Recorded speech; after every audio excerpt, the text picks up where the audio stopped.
What up? JC Money, Coach Craig Sports here, talking a little SuperDraft Pro. Well, thought we were recording. We were talking for about 10 minutes, and my ass looks over, and we're not fucking recording. So, how embarrassing is that? How we went through a whole bunch of shit. Whatever. We will recount here, and we'll get to talking again. So, what's up, everyone? Welcome in SuperDraft Pro. Let's talk about a little golf today. Good. They're playing in Hawaii today, so it's gonna be nice and warm. You guys don't have to worry about. I don't think there's any wind to worry about today. Maybe a little bit, but should be some. What up, David? What's up, dude? Let's play some golf. Hell yeah, Antonio. What's up? We would have been, like I said, we would have been here about 10 minutes earlier, but me, my corky ass, dang it. Gosh dang it. All right, let's get into this. Let's start talking about this. We got about, 50 minutes to get our lineups in. That's enough time to talk about golf. Stop babbling here. So let's get into this. So here's some of the odds to win today. John Rahm is one of the top guys to win today. And when we were talking earlier, when no one was able to hear us, what we were saying is, this is going to be, it's only one game. We're only playing one game today. And usually they play, 4, Thursday, Friday, Saturday, Sunday. So, and there's no cuts at all. So I think that some of these higher guys might take a chance and just, play it nice and easy, get through the round, play it safe, make some good putts here and there. But someone like Bryson DeChambeau is somebody that I'm targeting today. I mean, he's a 12-1 win. He's done pretty well here in the past. He's really good at driving the ball. So I think he's going to hit them greens or get close enough to where he can just tip it close. But, yeah, he's a hammer. And what do you think? So I think we kind of talked about it a little bit when I guess nobody could hear us, but Bryson, Justin Thomas, some of these guys like that, Victor Hovland, Tony Finau, some of these guys, they might come out and play a little bit more aggressive today. Some of these guys that have at least played here before. That's the big thing too, is with this course is people that really haven't played here before, they usually don't win. And they usually don't do too well either. So it is a lower scoring course, but if you're not used to it, could be a little bit different for you. And sometimes those guys that are first coming in, they have a bad round off the start. But, those guys, those four at least that I mentioned there, they could come out pretty aggressive. John Rahm, obviously he's the number one golfer in the world, but probably a little bit safer. He's probably playing for long term, to win and just have solid rounds all around. So maybe he's not the top guy today, but he's going to definitely be a safe pick for sure. But even when you were just talking about this being a one round type of thing, you want to have a little bit of upside in your lineup as well. Yeah, I agree. I think that the top three guys you think today they're going to be super chalk players are what John Rahm, probably Justin Thomas, and Xander Schauffele. Yeah, so those ones, and then I did mention when we were kind of getting over it before, too, Harris English, I think could end up being a little bit chalky just because he had 1.15. He ended up winning the event last year, which was it was the second time he played this event, but it had been a while since he did. That's the first time anybody's really kind of done that. But last year he was really, really up and down. He'd have really good events, and then he'd just have like the next event he'd come out and he'd just like tank and miss the cut. So he's a guy that could definitely have a big day today. Obviously he had success here last year, so we'll see if it does it again. He wasn't really playing the best golf at the end of last year either. So he's kind of that wild card, but I think he could be a little bit chalky too, just because of the multiplier and the fact that he did win last year. And Cockrack too is probably going to be pretty chalky just because he's on the pro picks, like in every single pro pick. So yeah, Jason Kokrak, he is a 1.25 multiplier. He got 35th here last year. He did shoot a 66 in the second round, so he does have the upside. He finished last year pretty strong. He's, his short game was getting a little bit better towards the end of the year. His putting was getting a little bit better towards the end of the year too. So definitely somebody that you could root for. Yeah, I mean, like I always throw. I mean, Phil Mickelson is just somebody I always just throw in there, just because he's probably top 3 favorite golfers of all times for me. I just like, his attitude. I like some of the crazy shots he makes. He is, if I don't know if anybody out there watched the tournament when it was him and Aaron Rodgers versus DeChambeau and Tom Brady, but Rodgers and Phil, they took the gold home. Yep. I like Phil. I think he's a very intelligent person when it comes to golf, and like around the green, he's pretty damn amazing. His short game is insane. Yeah, he's pretty consistent. He has those maybe like one tournament a year. Last year, obviously, was one of the big events that he did obviously end up winning, but it's kind of amazing, just like at his age, how far he can still strike the ball, though, too. Yeah, Antonio Tiger's not playing in this event, but Phil's playing. Yeah, I mean, he's the only couple players that you know. Well, I mean, somebody that you should know that's not here. I mean, well, Justin Thomas. I mean, I feel like he's been a pretty well known golfer. If you've ever played in any of the golf games, video games, like he's always on them games. I mean, fuck. I mean, there's players in this tournament that decided not to show up too. You know, there's Ricky, guys that didn't attend. not Ricky, but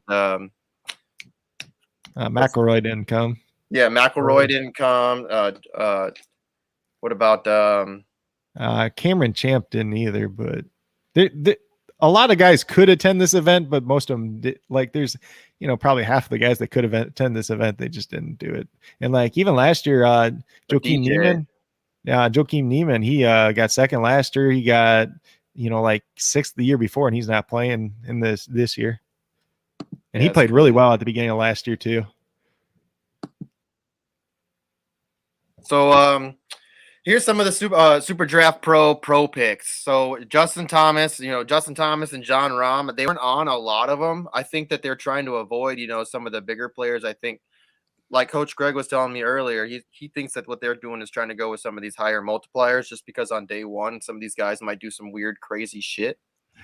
And I tend to agree. And with the multiplier too, like they're going to be, some of these guys are going to be doing kind of the same things as other guys are going to be doing. But, with the multiplier, it's going to, help them out a little bit more, especially around the green. When they're around the green, some of these chip-ons, some of these, short or, single putts and, lower the putts, the better too. It's going to help you out in the competition. Yeah, and usually with PGA DFS 2, you want the guys that are going to avoid like the bogeys, the double bogeys and stuff like that too. So if you can get a guy that's kind of got a decent short game, good at putting, it's probably going to help you out overall, because you want the guy that's not going to make as many mistakes, but also can gain some leverage too, just in putting and getting like birdies and everything like that too. And like with the pro picks, they had a lot of the high multiplier guys projected pretty well. And there's not much difference between a lot of these guys, because they're either like a 1, a 1.05, a 1.1, a 1.15. Like the highest multiplier there is like 1.35, and that's a guy that's playing the course for the first year too. So a lot of the ones they had projected pretty high were the high multiplier guys, but a lot of those guys were players that either are playing this course for the first time or it's like the second time they're doing it. So like Victor Hovland, it's his second time doing it, but he had 3 really good rounds last year, and then he got a 76 on the last day. That kind of killed him overall. That's why he ended up getting 31st.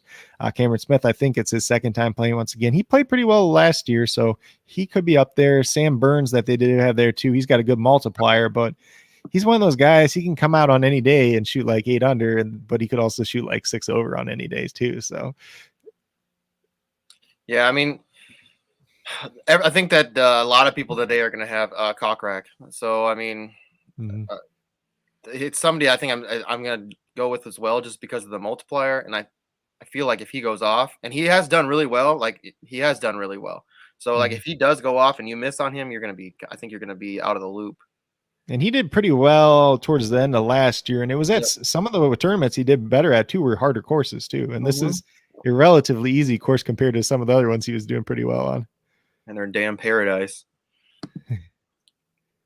All right, let's go through some of the avoids. Like somebody definitely Brooks. Brooksy is somebody I'm definitely gonna be avoiding today, for sure, man.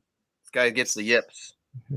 So he hasn't been doing the best in general, and then he got third like 5-6 years ago here, and then ever since then he's just not played very well on this tournament. So he's definitely somebody I avoid, and he's only got that 1 multiplier, so it's like even if he does okay, there's still guys that could beat him out pretty easily. Max Homa was another one. He's got the 1.15 multiplier. He had a very, very good hot start to last year besides this event, but the last 2 years he's playing this event, not the best overall. And then Kevin Na, he's played in this tournament a lot, but he's never really had any success. So he's definitely somebody I'd avoid, even if he has a okay multiplier. I want to see who's all paired together, because if Bryson and Brooks are paired up together, oh my god! It's Bryson's with somebody else. God, who was it? Might have been Tony Finau. See, See, that's the thing. Like if Finau, I think it's with somebody like that, he could play well. And he did really well. What was a couple of years ago, 2017, he finished 9th, and then last year he finished 31st. So yeah, well, that makes me nervous. Yeah, Tony Finau, when he gets playing well, he plays really, really well. He had like he'll have that stretch like during any given year, but he'll have like 6 events where he'll just get like top 5, like 6 events in a row, and then like he'll kind of fall off again. But it's just like he's gonna. But those two guys, if they're actually paired together, those are two big guys that can really hit the ball off the tee, and they might get into a little friendly competition going back and forth there. Yeah, dude. So I like Justin Thomas and Spieth are going together. That could be crazy. That could make Spieth play a little bit better. But the thing I like is Phil and Matsuyama playing together. Whoo, that's two guys that are really knowledgeable. Matsuyama is a guy that he's done well in the past year, but it's been a while since he's actually done well. So like he's gotten top 5, but he's also gotten like bottom 5 too. So he knows the course very well. He did win the Masters. Yeah. All right, so let's talk about some of the golfers that we got in play today.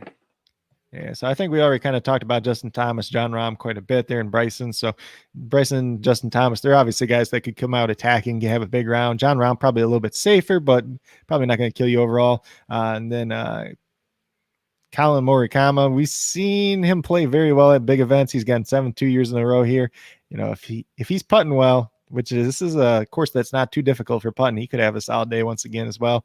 Xander's obvious. Reed today. Say that again. Like he's playing with Patrick Reed today. I like that. Yeah, and then Xander, pretty much him and Justin Thomas are like the two golfers that have had the most success on this course. So playing either one of them, I don't think it's any question at this point in time. Victor Hovland, we already kind of talked about. He got like 31st last year, but he only had that one bad round. The 3 rounds before that, he was very, very good.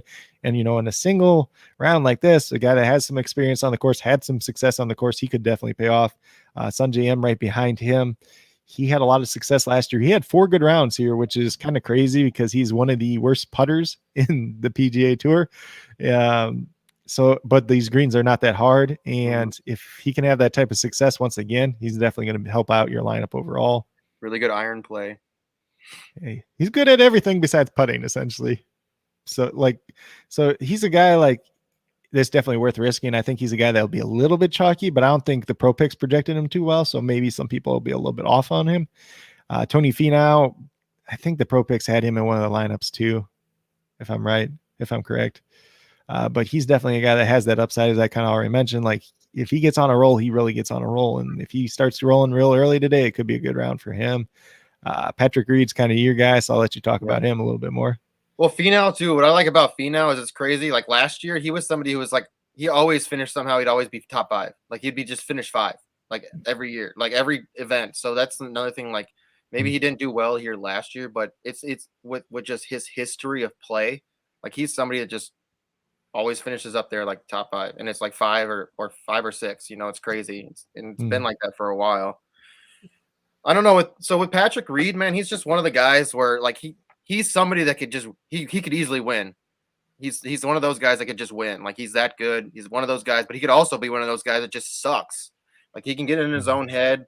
If he's a fucking cheater. That's the only thing that's crazy. Like, so he's somebody that he likes to do stuff like that. But if he's down, he starts doing stuff like that, and you don't want to see that. But I think on a first day like today, I think he will be somebody that goes out and attacks the ball because he is that kind of person where he takes a lot of risks and he'll do things like that, and he can make some of them big shots. Yeah. So and like with scoring too, scoring. If we're talking about points for scoring, double. So if somebody gets a double eagle, it's 8 points. If somebody gets an eagle, it's 4 points. A birdie is 2 points. Par's 1 point. So, bogey is -1, double bogey -2, triple bogey -3. So that's one thing I do not like with Reed is like if he's somebody that gets under his own skin, he could be doing stuff like that. That makes me nervous, but he is somebody that I could see hitting eagles or hitting a lot of birdies. Another thing is your bonuses, obviously bogey free. If somebody doesn't hit any bogeys at all, they get 4 points. 3+ birdies is 3 points, and then obviously if you finish first, it's 15 points. Second, 13 points. Third, 11 points, and so on and so forth. So some of the things, like I said, if you can find somebody even that finishes top 5, that's 9 points. 9 points. So if you're finding like I could see easily a Bryson or a Xander or Justin Thomas or a Patrick Reed or even like a Harry English even finishing in the top 5 today. But you could Yeah. also see some of these guys that are no names finish in top 5 just because, they'll go at it because they're going to go at it. They're trying to be, better than some of these like top guys. They're trying to show off, this is the start for the FedEx, right? Yep. Yeah, this is the first real event for the year. I know some of these guys have played in some other little ones and like different countries and stuff like that, but a lot of these guys, they haven't played in like a month or two too, so that some of them could be a little bit rusty. All right, so let's kind of talk about who are the guys that you want to play in.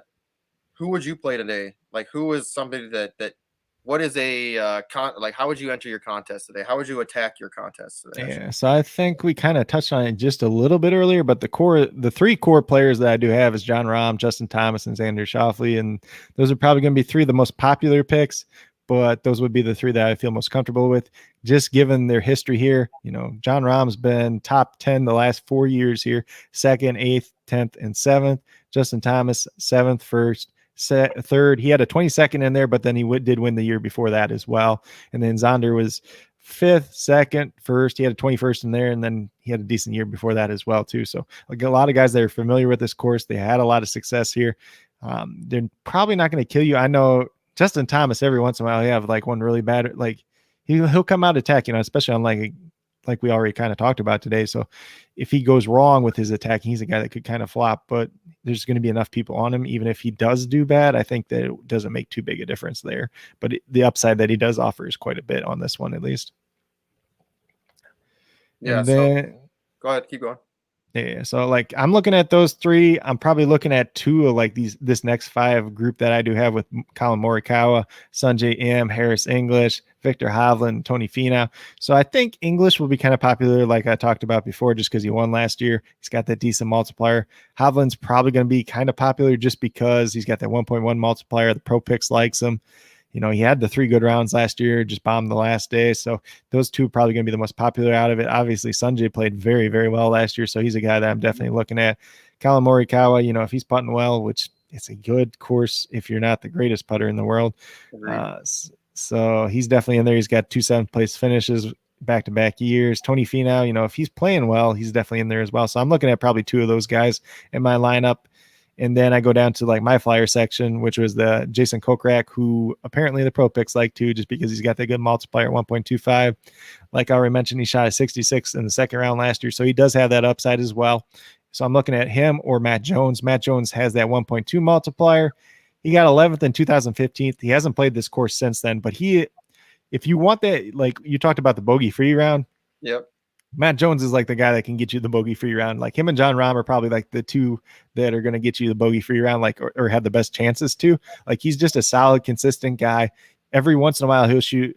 He's not like a guy that consistently goes out and shoots like 4 under on any given round. Most of the time, he'll be like 1 under, 2 under. But every once in a while, he'll get those 7 under days too. So if he's out there, if he's playing well, he's definitely in play. He's definitely one of the safer picks, and then he has that decent multiplier too. So I guess so the people that I'm gonna 3 guys that I'm gonna put my lineup around is gonna be Justin Thomas, and I'm gonna do Xander Schauffele, and then Bryson DeChambeau. So those are the guys that I'm gonna go with, some of my top guys, and then around that, I like Patrick Reed. I just like he did really well last year in this event. I'm actually avoiding John Rahm. I mean, John Rahm is definitely one of my favorite players in golf, but I guess today I think he might be a little safe, might play a little safe. But like you said, he could be one of those guys with a bogey free round, and that could really help you out getting those bonuses. So I mean, I wouldn't be afraid to play him. I'm not afraid to play him. I just think it's just somebody that I'm going to go away from. It's probably a dumb move, but I don't know. It's just something that I'm gonna attempt it today, and I'm gonna go with Morikawa instead. So you're chasing a little bit more upside today, it sounds like. Yeah, that's what I'm doing. And then Kokrak is somebody, or Kokrak is somebody else that I'm gonna go with just because it's a chalky play. I think that everyone's probably gonna play him, especially with the multiplier, and it's not somebody that I want to miss on, especially with somebody who has a higher multiplier. That's not somebody that I want to miss on. And then yeah, that's what I got here. So Thomas, Schauffele, Reed, Morikawa, Kokrak, and DeChambeau is kind of what I'm going with today. If you want to play off of that, like you could go John Rahm, Go away from Reed if you want to. If you want to play it a little more safe, like I said, Reed is somebody that I think is going to be a risky. He's going to take a little more risk, try to get it on the green a little more. He's going to probably rip it. Same thing with Dochambeau. I think he's going to rip it too. But they're guys that can, when they get closer to the green and they get on the green, they're going to be, they're going to be dancing. Yeah, and this kind of like we already talked about too. This course favors the guys that have, the good long game, good kind of intermediate game, and then the guys that aren't typically good putters, it's a little bit easier course for them than traditional courses, or most courses are at least. So I can just show you guys kind of what mine is, so you can at least, see it for your eyes. But like I said, mine's going to be a little bit more risky. Like everyone knows I kind of like to take risks, and sometimes it doesn't pay off, sometimes it does. But with golfers, I just think that I don't know. Dochambeau is just somebody that, especially if Brooks Koepka is doing shitty, Dochambeau is usually doing like rock star shit. Just because they're such rivals, And that's why I was saying if they were paired up, man, it would have been crazy because they'd be feeding off of each other. So here's the lineup I went with. I went Thomas, Schauffele, Reed, Morikawa, Kokrak, and then Dochambeau. So that's what I went with. But you can switch anybody off. Avoid Koepka. John Rahm's a good play. I mean, even if you wanted to go Spieth, you could, because he is somebody that has done well in this event. This is kind of a course that he would be do really well at. He's a good putter.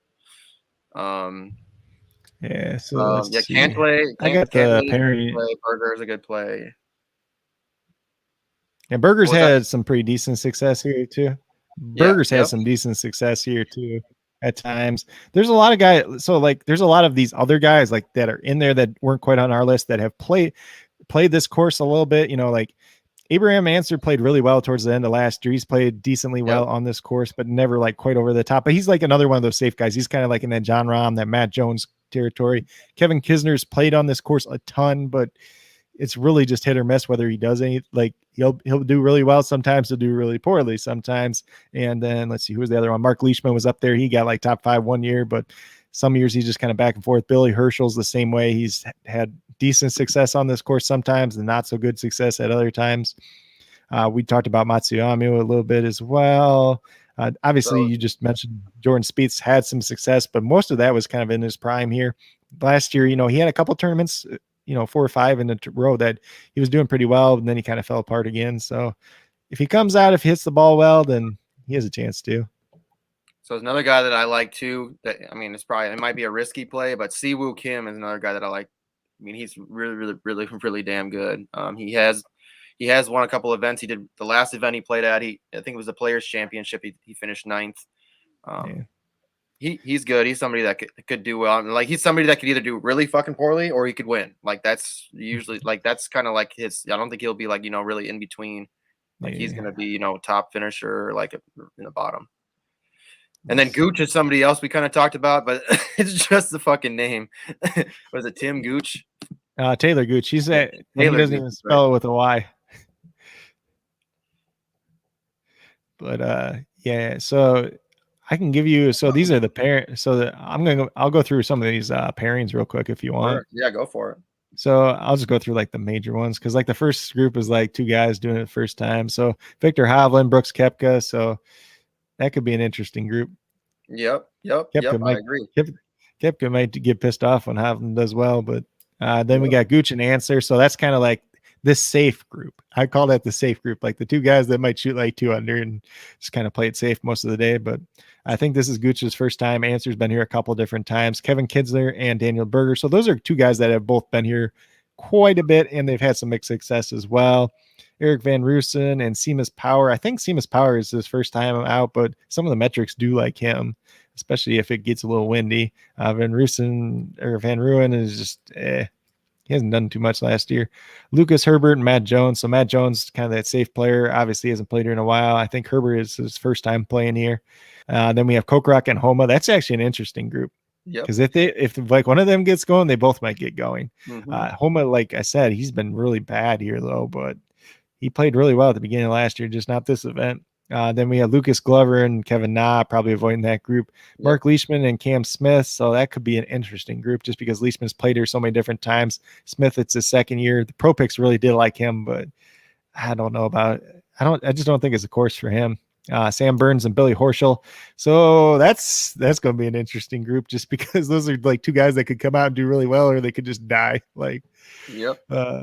Then there is KH Lee, who was in some of the pro picks. Don't really know too much about him, honestly, but I think it's his first time here as well. He's playing with Stuart Sink. Stuart Sink, he doesn't pair up the best on this course. He really doesn't play as much anymore. He still makes the cut a ton for like not playing very much, but he's not what he used to be at this point in time. Sunjay M and Cam Davis. That's an interesting group. I wonder if those two have ever played together. Just because Davis will do well at sometimes, but Sunjay, he's got that upside we kind of talked about already. Oh, yeah. Brendan Grace and Siwoo Kim. That's like a weird, like that's just like a group they threw in the middle there. Yeah, it's really weird. It is a really weird group. And then it's Tony Finau and Bryson are together, so they're gonna like they might just get into a driving contest tonight. Like, yeah, it could be fun. Two of these huge, big gun drivers. That's what I'm saying. Like, I mean, that's why I was like talking. Like, I think Finau would be a crazy play today, but with how bad he finished here last year, I mean, he did finish top 10 here, but before, it's just I don't know. I mean, it is a good play. It's not like it's not a good play because he is good and he is. He has been. When he's on. But with Bryson, I think that might be a fun day. Yeah, that could be fun. And then you got Matsuyama and Phil both together, so kind of the old timers together. Yep. Then Colin Morikawa and Patrick Reed. I think you kind of talked about that a little bit already too. That could be an interesting group. Yep. Two very different people. Mm-hmm. Then Spieth and Justin Thomas. Like maybe Spieth comes out hot this year. I don't know. Like he had a couple events last year where he did really well, but most of the year he just wasn't there. And then John Rahm and Xander together, like that's a good pairing there, right there. Yeah. Then obviously Cantley and English are the last two. So those are like. So those are two guys that I could see finishing in the top 5 too. Those are two guys that I could see, but I don't know about today. I just don't know about today. Yeah. English, I feel like English is more likely to attack like right away. I don't know if Cantley's going to attack like right away. He's kind of like more. I feel like he's going to play it safer today at least. And I feel like he's a little bit more popular too, but he hasn't played in a while either. So I really like that the Xander and Rahm combo. I like I even like the Spieth and Thomas combo, but yeah, definitely one of my favorites is going to be the Finau and DeChambeau. I'm probably watching that. That's who I would be following today if I was following a group. Yeah, but who can get the ball farther? Some of these ones are going to be fun to watch. So just because like it'd be fun to watch, just like that Sammy Burns and the Billy Horschel one too, just because like it could either go really well or really poorly. And then Kokrak and Homa, like if they both get going, it could be fun. Yeah, I'm definitely gonna have to turn this game on or turn this event on, and this one could be pretty crazy because like we've been talking about, it's an easier course, and it should be interesting to see who does well on the greens. Yeah, and it's gonna be probably one as long as you if you get on the green in regulation, if you can drive the ball well off the tee, if you can stay in the fairway, as long as you don't shoot yourself in the foot, pretty much. Yeah, I mean that's the one thing that does worry me about Bryson is he can get kind of crazy and start shooting left or shooting right, but yeah, he usually has a pretty good, he makes a pretty good comeback. Either if he's in the sand, he can get out of the sand and get it on the green. I mean, he's pretty good at making any kind of comeback he can to fix a shot, fix a bad lie. Yeah, good recovery guy. Yeah, him and Finau together is going to be interesting. They both could end up really good if they start going and they really get at it. So, but they could both be really fucking bad too, just because both of them, they do really get under them. They get on themselves about stupid shit. Mm-hmm. Well, that's like the best part about some of these groups is just because like you get like Hovland and Koepka, like they could do something or they could just bomb. Like Kisner and Berger's kind of the same way. Kokrak and Homa, who's the other one? Sammy Burns, Billy Horschel, and then you got like Bryson and Finau. Like those kind of groups together. Even Jordan Spieth and Justin Thomas, like it could be like really like if they get into it and they get really competitive, they could be like flying all the way up, or it could just kind of go real bad. Those groups are really interesting to me, at least. Absolutely, absolutely. Well, we're gonna be doing basketball again tonight. So 5 o'clock Central Time, we're gonna be doing basketball. What is it? How many games we got tonight? We got 4 games tonight, so I went through and I actually just did all the projections, like for all the players, because it's a 4-game slate, so you only got to do it for like 20 some guys. And make sure you guys are following my man, Coach Craig Sports, on YouTube. He always puts up his information. And what time do you usually drop your information on? The morning video. Yes, sir. Yeah, it just depends on the day. Like, it really depends on when I wake up, do the projections, and then record the video. But it's anywhere between 8:30 Central Time to 10 o'clock Central Time. Usually when it gets up. Sometimes it's a little bit later, but usually not too much later than that. Try to get out as early as possible so people can watch it. I update all the injuries on there. I give my updated core too, like if things change throughout the day, which things are probably going to change throughout the day because it's the NBA and it's been how it's been lately. And fucking COVID. But yeah. And with basketball, everyone just has to remember, you just have to be paying attention throughout the night too, because things do change. People do go out or come in, like somebody could be out and be like, all right, well, guess what? You're playing now. And even on the nice thing about tonight's slate though is there's only 4 games. The first one starts at 6:30. There's 2 at 7 o'clock. And then there's one, I think, at 9 o'clock after that. So you get the one big chunk of games. You have the 3 games right away. And even if you didn't want to play last game, if you just want to play guys only in the first 3 games, you could do that. And then you have all the news done by 7 o'clock Central Time. You can go eat and you can do whatever else you want for the night. And then all you got to do is you just got to check your lineup at the end of the night. I guess my strategy is I like to have somebody in the last game. I always like to have, because then I know that I can look at my score and say, all right, this is what I'm chasing tonight. Yeah. All the time. And then it's just nice because you're like, all right, like last night we were like, it just fucking kept going up and going up. And I was like, dude, we can almost get first. Well, if Portis didn't get foul trouble, we'd be all right. Or if I guess Simons was a little bit better than Powell. So if we would have played him, I think we got first too. But both those guys were good plays either way because Powell still ended up like 60. So yeah, I mean, we did well. That all that matters is we hit last night. And I hit the night before and the night before that, but the lineup we put in the night before, not last night, but the night before that. 2 nights ago, yeah. Yeah, it was just a little bit off, but it's just, the crazy thing is it's just like 1 or 2 players. You can miss on one, like have a nice ass lineup, and it can just be 1 or 2 guys that are just, they didn't hit. Yeah, as compared to like NFL, you can miss on like 2 or 3 guys, and if you have 2 or 3 other guys that just do really well, you can still cash easy. Yeah, that's what I've been liking about SuperDraft. But hey, David, I'm gonna add you. I'm gonna add you on SuperDraft Pro, so you'll be seeing that here soon. You'll see a friend request from me. So, and if anybody remembers, we're gonna be the goal is here soon. Hopefully, we can start getting some games going, some personal games going on SuperDraft Pro, and some tournaments going. So then you guys can play against us and shit like that, and it'll be more personal. And I'm gonna start getting some more jerseys and stuff here, like. So if we end up after we get into golf and stuff like that, maybe I'll do something for golf, like a glove or like a shoe, like autograph one of them things that are like, I don't know, we'll figure something out. And then obviously I'm gonna have to get some basketball stuff, and we got football stuff already, so it'll be fun. It'll be fun to have some events where we can play for autograph stuff or play for some side cash or something like that. We'll figure it out. It'll be fun. Yep. So tell them where else they can find you at besides YouTube. Yeah, so you can find me on Twitter at Coach Craig Sport without the S because it doesn't fit.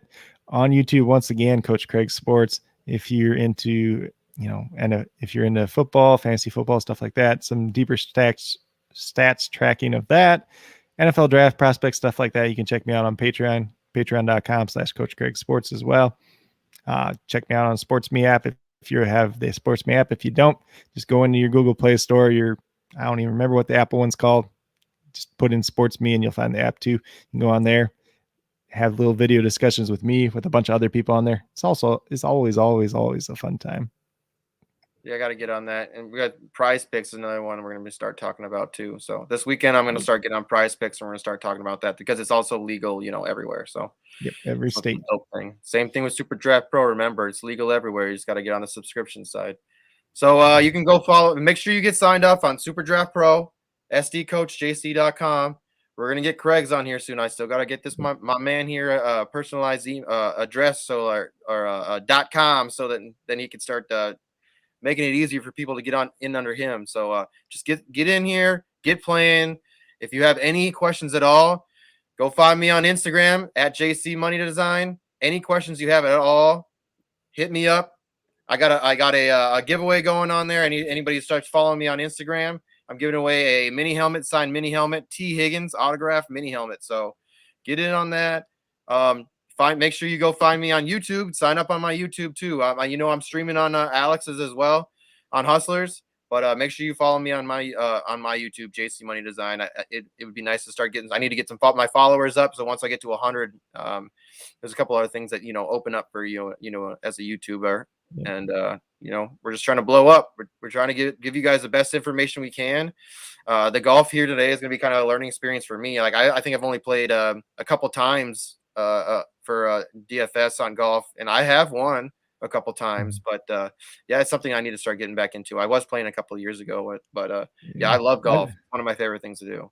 I did casually. It's kind of fun to follow. Then like you get to the last day and you actually start watching like some of the last couple of rounds. You're like, oh, come on, I need some money here. Yeah, it's just different. I mean, you're really waiting for. I mean, it's slower too. It's a lot slower for points. You're like, all right, well, this guy hasn't done anything. And then once somebody hits first and like, all right, well, your guy finishes, well, it's going to show that he's in first, and then all of a sudden it's going to start dropping if he's not in first anymore. But yeah, don't check golf like every 5 minutes or anything. It'll drive you crazy. Like just check. Yeah. If you want to check like every couple hours, that's fine. Yeah. And like, especially with all the different tee times and everything too. So you'll be like, I got 6 guys in, especially if you're playing like a whole like weekend. And then like you see like the one guy's like through 12 holes already. He's like 6 under. And then it's like, oh, this other guy hasn't even teed off yet. Yeah. And it's crazy. The nice thing about this is we don't have anybody that's going to miss the cut. That's the one thing. So if anybody ever plays like a tournament where you're playing the whole 4 days, you obviously have to draft your team or pick your team on a Thursday or before Thursday, obviously. It depending on when they golf, because most of the times they'll tee off at like 7 a.m. So you need to have your team in before that. But yeah, it's a lot of fun as long as you pick guys that don't miss the cut. You're gonna win. You're gonna win money most likely, because it's the guys that miss the cut that really screw your team. You miss out on a lot of points. So you can go into a Saturday with like 4 guys instead of 6 guys. That's tough. I just seen in the group chat, they're like, Chris is like, I set my golf lineup, and I have no idea who these players are. I'm like, we've been talking about it. What chat is that on? The SuperDraft one. The team one or whatever. Oh, David. David says, "Are you can be a dumbass like me and play the wrong Curry." Yeah, Seth, not Steph. Yeah, it was Seth, and he fucking went bananas. And he was at 1%. He was at 1% ownership yesterday. So like in the league contest, there's like 3 people that played him, and they probably were just people listening to us anyway. So. All right, so let's get out of here. Remember, we're going to be back tonight for basketball, so we're going to get out of here. Talk to you guys a little bit later. Make sure you fantasy news today. Remember, fantasy news today on Fantasy Football Hustlers channel is going to be on 3:05 Central Time. That's what time it's on here. So make sure you're checking in. There's some crazy stuff going on with Antonio Brown I was looking at earlier. So I mean, he has an opportunity if he wanted to. He can throw a lawsuit. I mean, his lawyers already contacted the Bucks. So yeah, I think there's some things coming, and it's crazy. I saw a video too. He was talking about on his video, he's talking about Kirk Cousins, and he was talking about how good Kirk Cousins is and how good Zimmer is as a coach. So I think he's starting to suck up to some people, because the other day he came on with a video talking about Big Ben. So I think he's trying to suck up to some of these teams, and maybe they'll come get him. Fuck, dude. Antonio or at least somebody will put a word in for him. Antonio Brown and the Vikings would be fucking insane. I think he'd get a little mad at Kirk, though. I think he'd get a little upset. Yeah, if Thielen gets upset at Kirk, if Thielen can get upset at Kirk, AB's gonna be livid. Stephon Diggs getting upset at Kirk. Yeah, everyone gets a couple years ago. Oh my god! All right, let's get out of here. I'm gonna be talking all day. All right, y'all. See y'all in a bit.